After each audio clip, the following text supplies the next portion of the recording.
What's welcome back, another Poem Master video, and today we're talking about the Marnie Morpeko. Why did I not talk about this early? Because I usually have these up at 6 a.m. my time.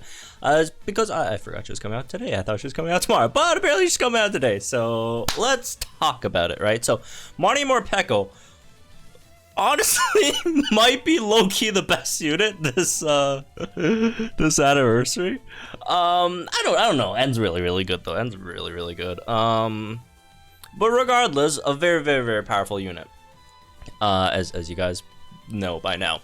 Well, she is again a rerun, which is it is the first rerun, so she's not getting rerun with anyone else. It's just, you know, her by herself, right? And she used to be the highest sync nuker in the game for a very long time. I say used to is because now there's Red and Snorlax, and Red and Snorlax would give anyone super effective up. So yeah, a lot of other sync nukers who used to not have super effective up is now does a bit more, right? But regardless, she's still incredibly powerful because as great as her sync nuke was, and it's good. I mean, it was literally the highest in the game for a very long time. That's not all where her strength ends at, right? Because the great thing about her is she's a very non-expensive, right, secondary damage dealer that you could slot into any team that could do like a billion damage on these power trips, right? Which is again a 2-gauge move that could hit as hard as, you know, some of those like 4-gauge like blast burns or whatever, right? Which is very powerful. So if you could look at her stats, she has some very good stats. First of all, defense are not bad for a damage dealer. HP is very good, right? Attack's not bad, and then speed is very fast. On top of that, again, power trip, 2-gauge damage dealing move, incredibly powerful. If you guys are looking for a electric type damage dealer, she could do it, mostly again due to her sync move, but her aura wheel is not that great. But if you're looking for a dark type damage dealer, she might be the best. Let me just really quickly look at all the other dark types. Yeah, she's the best. In terms of just pure like dark type DPS, like none of these guys are better. Like straight up, like not Absol, not Houndoom, not Incineroar, not Mightyena, not Umbreon, and she's not even dark type.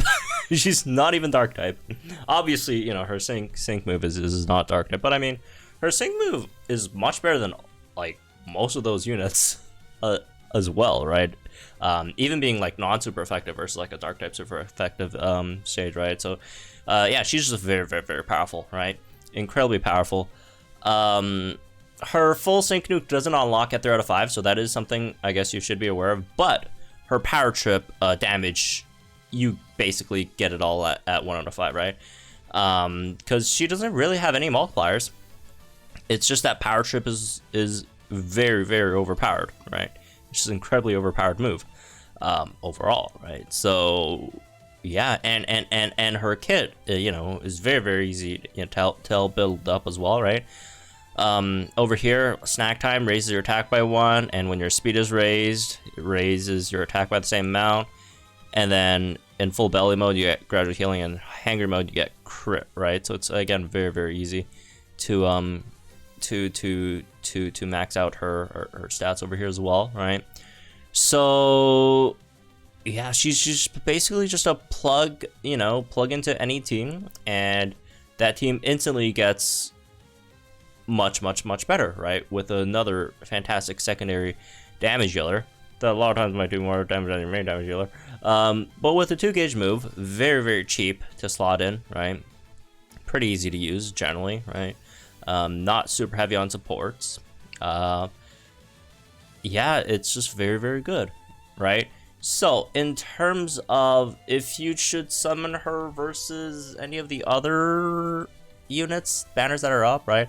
Again, do keep in mind we are at the end of the month, so very likely we will be getting a Datamined soon. So even if you are lacking a dark type striker, I would still advise to wait a bit, you know, to see what we're getting from the end of the month Datamined, because do keep in mind next month is Halloween, and Halloween they like going for those ghost type, dark type, psychic type units, right? So we might get a ghost dark psychic type in the next unit. Also again, like it doesn't mean that they're going to be better, because it's hard, very, very hard to be better than this unit. But you know, just for some options, right? Just for some options.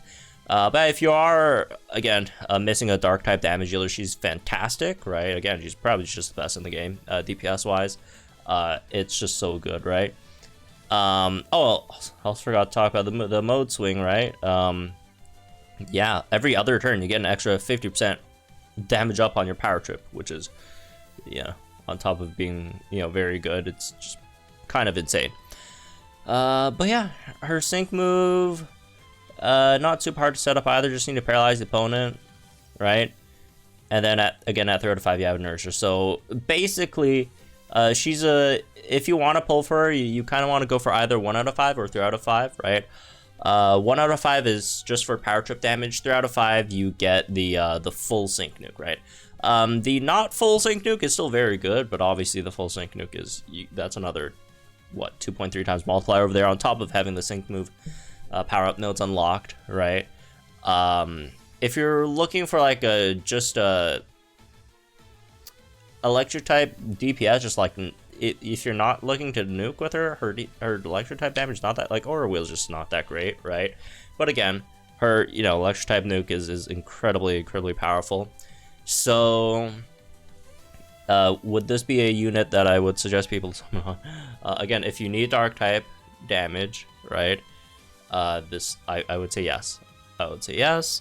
But also with the caveat of just wait like a week or so, see what's coming in the Halloween, just in case there's some, you know, whether it's better dark type units or maybe not as good dark type units, but like still really good, but like maybe like the character or the Pokemon better, right? Because I mean, the game at this point doesn't necessitate people to summon for like the absolute top tier units every single time, right? I mean, you could summon for like a sub you know, top tier or you know, third, fourth tier damage dealer, and they'd still do really good in most case scenarios. I just personally, again, I always advocate folks to summon for their either favorite characters or favorite Pokemon, right? Just their favorite sync pairs in general. I think just, again, the game is just not that hard at the moment, and a lot of these units that they keep on pushing out are all very powerful. There really hasn't been like a bad unit in a while, right? Like, or like just not like, it's like, who's like, maybe like Lana wasn't the greatest, right? But like, and it's not like she's bad either. Like she's still fine, right? It's just that in comparison to maybe some of the other sports, but like yeah, there's not that many bad units, right? That you could actually summon. Well, again, she's fantastic, but again, I probably just wait a bit just to see what's coming up Halloween, because chance of them throwing out a new dark type unit would be pretty high. Chances of the new dark type unit being stronger than Marnie, not very high, but possible, right? Possible, right? I'm not ruling it out, So, anyways, yeah, that's for this one, I guess. Hope you all enjoy them, guys. Think in the comments down below. Like to subscribe to our channel for some more Pokemon content. I personally will not be summoning because I already have her. Right? For those wondering, where's the summon string? No, I already have her. Yeah, have fun, folks. And I'll see you guys in the next one then.